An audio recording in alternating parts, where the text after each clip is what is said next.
Ich bin traurig, dass ich auf lange Sicht einfach hier nicht mehr leben kann, weil das war schön. Ähm, ja, das macht mich schon traurig, weil es ist ein wundervoller Ort hier und es sind wundervolle Menschen. Und das macht mich schon traurig. Und noch trauriger macht mich, dass ich den Grund nicht verstehe.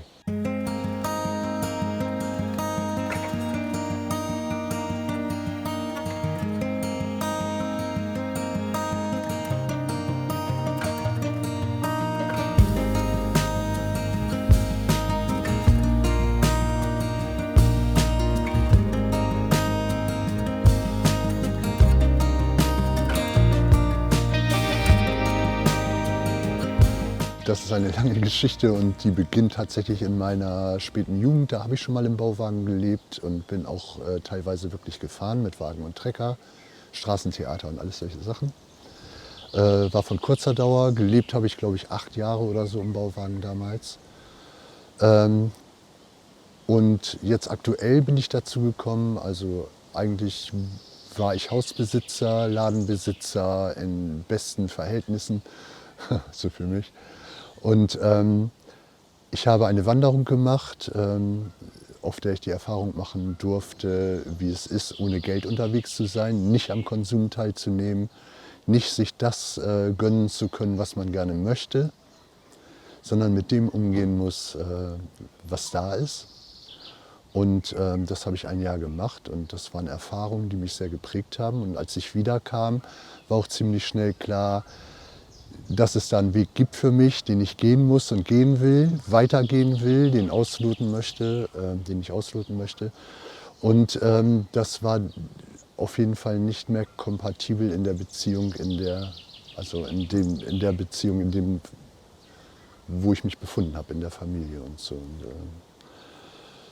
dann kam der Zufall zur Hilfe, dass Freunde die Gegend verließen, die 2 Bauwagen, kulturelle Bauwagen, in denen unsere Kinder, also auch mein Sohn, die halbe Jugend verbracht haben, verschenken oder verkaufen wollten, weil sie ins Wendland zogen. Und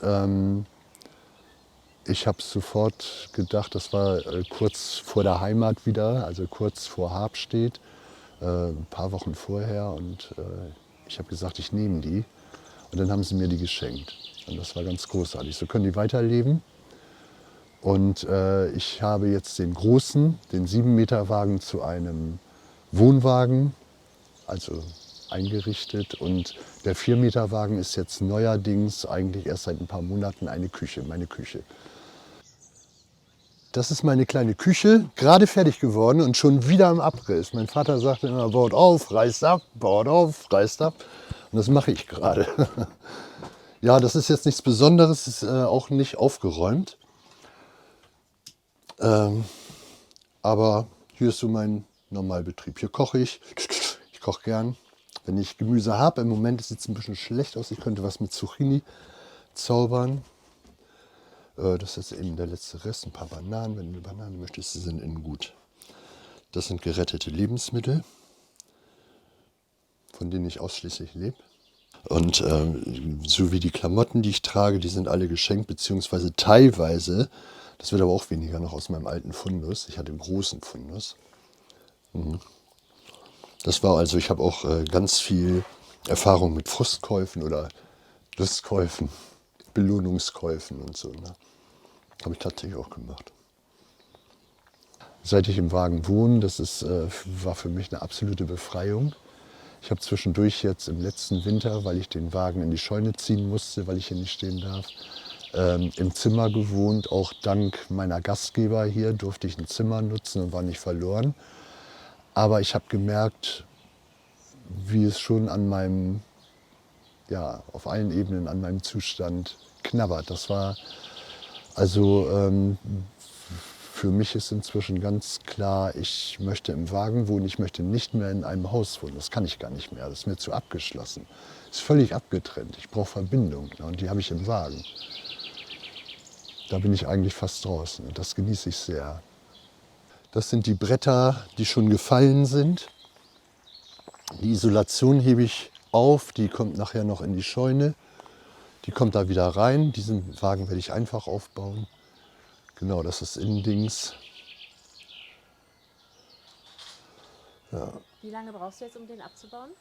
Auch wenn ich jetzt richtig loslege, also es dauert schon eine Stunde, das abzuschrauben, eine Stunde mindestens die Wolle so sauber rauszunehmen, dass echt nichts daneben fällt. Weiß ich nicht. 3 Stunden für so eine Seite, wenn ich richtig rangehe, 3 Stunden, ja, das geht ziemlich schnell, glaube ich. Da muss erstmal die Regenrinne ab, ne? Fummelkram, Tüdelkram, alles, die Schrauben wiederfinden. Wie habe ich das aufgehängt? Ja, dann baue ich jetzt so nach und nach ab. So in der Reihenfolge, wie ich ihn aufgebaut habe. Ich bin wirklich gerade, wann bin ich fertig geworden? Der steht seit letztem April draußen hier heimlich in der Ecke. Ich glaube, im Herbst habe ich jetzt die letzten Bretter oben dran gemacht. Vom Winter noch. Jetzt sind sie schon wieder ab. Naja, so ist das.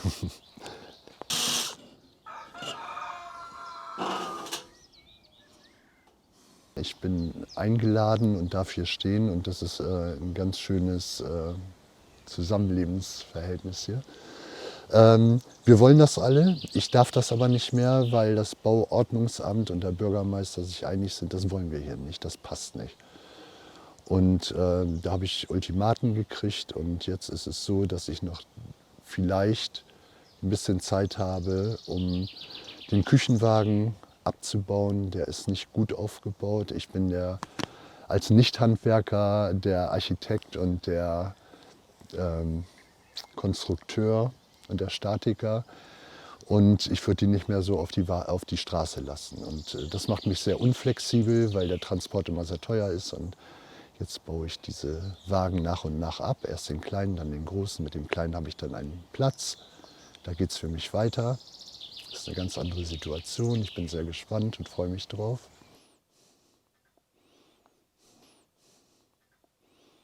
Also der Platz hat mir nicht gereicht. Ich hatte hier die Küche, sehr provisorisch, mit einer Kochplatte damals. Also die habe ich auch noch. Und habe hier rumgewühlt, hatte hier aber auch andere Dinge, die ich machen wollte. Und hier standen irgendwann Lebensmittel, überall standen Lebensmittel quer verteilt. Und das war mir irgendwie Schlafen, Wohnen, Kochen, Essen.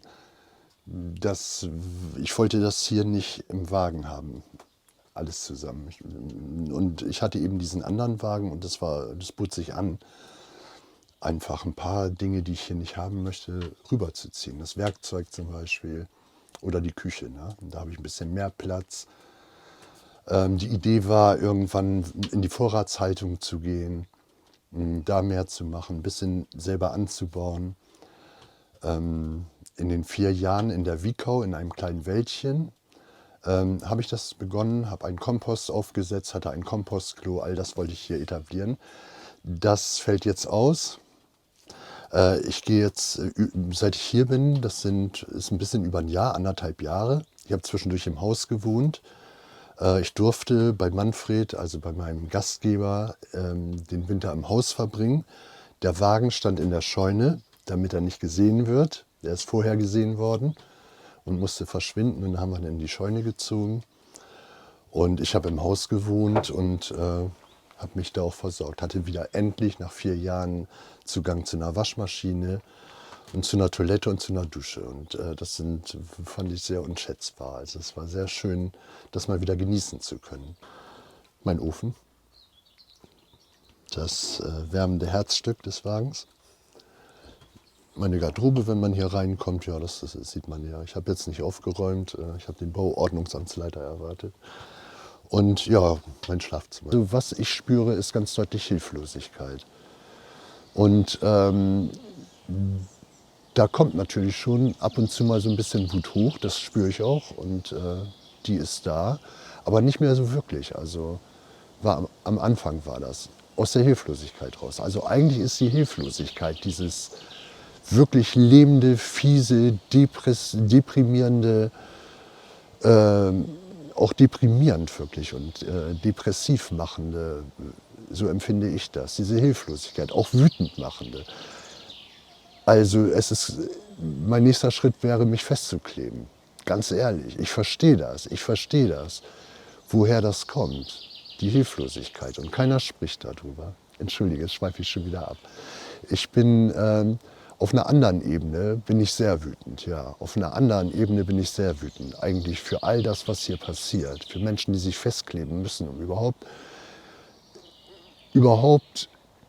noch hoffen zu können, gehört zu werden. Sie werden ja nicht gehört, aber noch hoffen können, gehört zu werden. Darüber bin ich sehr wütend und darüber bin ich sehr, sehr, sehr, sehr wütend und sehr traurig auch und eigentlich alles. Zornig auch, echt, manchmal. Das passiert mir. Weil das verstehe ich nicht, wie die Menschen sich wirklich das Leben schwer machen. Das ist eigentlich so mein Thema. Aber ich habe keine Wut auf den Amtsleiter oder so, der macht seinen Job. Bei dem kommt vielleicht noch, oder beim einen oder anderen, sage ich mal, und mal ein bisschen, kommt noch eine Portion Machtwunsch dazu oder was man so hat. Ne? Großes Auto und solche Sachen alles. Ne? Und dann kann man auch noch mal ein bisschen mit so komischen Leuten ein bisschen komisch umgehen und denen mal zeigen, wo der Hammer hängt. Und so geht das hier nicht, sie passen hier nicht rein. So was höre ich dann, sie passen hier nicht her, sie passen hier nicht rein. Wie kann man sowas sagen? Das ist kein Respekt voreinander. Das ist eigentlich mein Thema. Wo ist der Respekt? Warum gönnen wir uns nicht, nach unserer Fassung zufrieden zu sein? So zu wohnen, wie wir wollen, so zu leben. Wenn wir die Grenzen oder wenn wir die Freiheit des anderen respektieren, ist eigentlich alles in Ordnung. Und an dem Punkt kann ich nicht verstehen, warum es einfacher ist, hier eine Putenmastanlage oder eine Tötungsanlage, die hier in der Gegend viel sind. Ich bin jetzt einfach mal politisch. Dass es einfacher ist, sowas hier im Außenbezirk genehmigt zu kriegen. Na, diese Putenställe, die da hinten stehen mit den Ladedocks, da kriegen die Hühner nicht einmal Sonne, nicht einmal. Die werden direkt durch so eine Rampe, das ist alles abgeschottet, im LKW. Muss man auch mal drüber reden. Ne? Und es ist einfacher, sowas genehmigt zu kriegen tatsächlich und anderen Unfug. Und es ist einfacher, ich glaube, es war ein Endlager für Atommüll genehmigt zu kriegen im Außenbezirk als ein Bauwagen. Mein Fahrrad, mein rotes Pony, das ist ein richtig cooles, geiles Fahrrad. Ich habe vor, jetzt muss ich überlegen, 3,5 Jahren oder 4,5 Jahren, ich weiß das gar nicht mehr, meinen Führerschein abgegeben. Freiwillig, weil es einen Grund gab und einen Grund gab, der bei mir einen Prozess losgelöst hat, diese ganze Mobilität, die ich mir da gönne, mal zu checken. Was mache ich da eigentlich? Also mich damit auseinanderzusetzen. In meinem Prozess wusste ich, das kommt irgendwann, aber da ich so bequem war, ich bin immer ein paar Kilometer mit dem Auto immer noch gefahren. Ich habe im Wald gewohnt schon, im Wagen. Das habe ich alles schon sortiert gekriegt, aber das Autofahren noch nicht und ein paar andere Sachen natürlich auch noch nicht. Und irgendwann war der Punkt, wo ich mich entschieden habe und da war mir klar, okay, das ist jetzt die Situation. Vor einem halben Jahr noch, also ein paar Tage bevor das passiert ist, war es für mich undenkbar, und ein richtig schrecklicher Gedanke, kein Auto mehr fahren zu dürfen. So. Und dann kam der Punkt, wo ich mich klar entschieden habe, das war ein klares Ja. Und dann war das alles überhaupt kein Thema mehr. Ich vermisse das kein bisschen. Und worüber ich mich freue, ist, dass ich einfach die unsinnigen Dinge, die ich dafür machen musste, arbeiten und tanken und das und dies und jenes, das muss ich alles nicht mehr. Und ständig das Gefühl, ist eigentlich nicht geil, was ich hier mache. Ne? Dreckschleuder und letztendlich ist es so. So, das ist die unsortierte Schublade. Du hast schon recht viel Klamotten, oder? Ja. Das sind alte Bestände. Ich habe von einem, der war Vertreter für Herrenklamotten, habe ich Jeans gekriegt. Ey. So ein Stapel Unterhosen, richtig feine Dinger. Also da habe ich ein paar Jahre was von, zusammen mit den Sachen, die ich noch aus meinem alten Leben rübergebracht habe, was auch nicht wenig war. Das ist jetzt fast alles aufgetragen. Aber bin ich die letzten Jahre gut rumgekommen und komme jetzt auch erstmal noch ein paar Jahre gut rum. Mal sehen. Manchmal kriege ich eine Hose geschenkt oder einen Pullover. Ganz viele schöne Pullover. Aber das muss ich auch alles ein bisschen reduzieren. Aber das ist jetzt alles da. Ne? Ich kriege das geschenkt, ich finde das schön. Was soll ich machen? Wo wäschst du denn deine Sachen? Jetzt im Moment hier im Haus, da ich Hausanschluss habe. In Zukunft weiß ich das tatsächlich noch nicht. Da habe ich jetzt zuerst mal kein Backup. Muss ich gucken. Also das, für die Zukunft ist das Waschen und das Wäschewaschen und das Duschen noch nicht geklärt. Mal sehen. Also ich habe auf jeden Fall, ich habe mich im Wald auch, ich hatte meinen Waschplatz und das ist ganz gut. Ich werde mir hier in dem anderen Wagen auch gleich einen wunderbaren Waschplatz einrichten. Das ist genauso gut. Also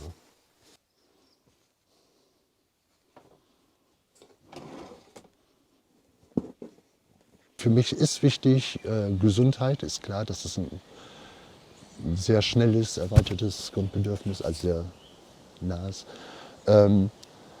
Meine Krankenkasse läuft sowieso, meine Telekommunikation auch. Ich bin auch für den Laden da, ich arbeite da nicht, ich kriege da kein Geld. Ich nehme da natürlich was, wenn ich verreise, dafür nehme ich noch Geld. Also ich bin eine Zeit viel zu FÖJ-Seminaren gefahren, habe Vorträge gehalten und dafür habe ich Geld genommen aus der Ladenkasse. Und ja, für Telekommunikation klar. Und ansonsten gibt es gerade eine aufgeweichte Zeit durch diese Situation, die mich völlig aus der Bahn wirft. Und dadurch, dass der Bioladen, wo ich die letzten Jahre wirklich so meine Grundausstattung hatte, bekommen habe. Und das war eigentlich Schlaraffenland, merke ich jetzt. Und das war so toll, dass sie das gemacht hat und immer dabei geblieben ist. Und ich habe immer jede Woche eine Kiste gekriegt und davon konnte ich so vom Grund her leben. Und habe keine Nahrung gekauft die letzten Jahre, tatsächlich nicht. Und sonst auch nichts. Jetzt gerade weicht es auf, weil der Laden schließt und ich eine andere Situation habe. Ich muss mich neu organisieren. Ich glaube, ich brauche jetzt erstmal eine Zeit, wo ich auch vielleicht mal wieder ein Brot kaufe oder so. Das gestatte ich mir dann schon. Aber das ist nicht das Ziel, das wieder einreißen zu lassen. Das weiß ich inzwischen, die Hühner kommen. Und also das weiß ich inzwischen, so gut kenne ich mich jetzt, das habe ich auch ausgelotet, dass ich nicht wieder in dieses alte Ding reinfalle. Dass ich jetzt im Moment drin bin und ich möchte einfach das Verwenden von Geld so weit reduzieren, wie es geht. Ich will da eigentlich gar nicht mehr teilnehmen, weil das ist nicht so gut, finde ich. Und ich weiß, dass ich jetzt von Geschenken lebe, aber es gibt eben auch, es soll weitergehen. Irgendwann möchte ich gerne auch einen großen Teil selber anbauen. So an Grundsachen, Kartoffeln, Kohl, so ein Zeug. Ne? Also so Gemüse, Tomaten, leckere Tomaten und dann frisch aus dem Garten und das ist was ganz anderes. Ne? Und dann schön in der Küche, wenn ich noch vielleicht dann wieder einen Küchenwagen habe, brutzeln und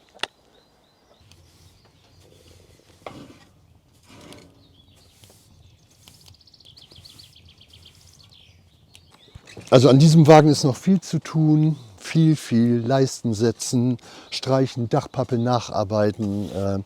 Das muss ich aber jetzt alles nicht mehr machen, weil ich ihn wirklich abbauen werde. Das ist so. Ich hoffe, dass ich viel Elemente, also die Fenster auf jeden Fall, auch Bretter, die Außenbretter vielleicht nach innen nehmen kann. Ich muss gucken, wie ich das mache, dass ich möglichst viel weiter benutze. Genau. Aber das ganze Gebälk muss eben wirklich ausgewechselt werden. Das ist vergammelt und das kann man hier schön sehen. Na, und ich habe mich jetzt dazu entschlossen, durch diesen ganzen Bauamtszirkus das einmal neu zu machen. Ja, genau. Das ist das Fenster, das runde Fenster. Auch da müssten noch Leisten gesetzt werden. Das ist alles alt. Also wie gesagt, ich habe geflickt. Und ich bin als Nicht-Handwerker, der immer gehört hat, fass das Werkzeug nicht an, du tust dir weh und leg das aus den Händen, machst das kaputt. bin ich stolz auf dieses Ergebnis. Ohne Holzwerkstatt auf den Knien gebaut. Woher die Gesetze kommen, also woher die Einstellung oder die Angst der Menschen kommt, das weiß ich nicht. Dass diese Form des Lebens so eine halbe Illegalität ist oder dass es illegal ist. Die Gesetze meines Wissens, also das, was ich herausgefunden habe, haben die ihre Wurzeln in den 30er und 50er Jahren, da sind die wohl mal überarbeitet worden.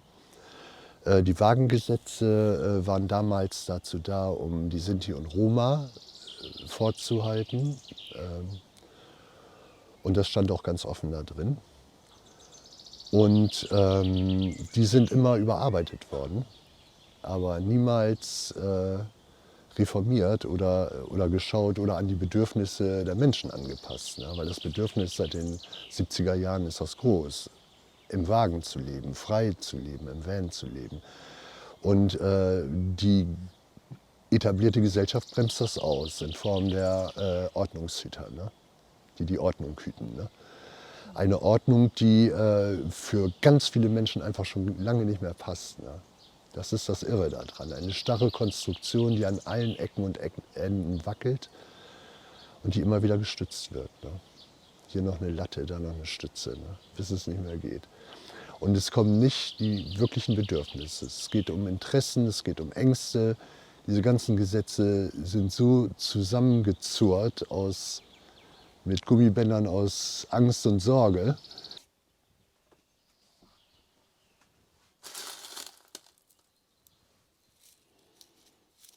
Das ist gut. Und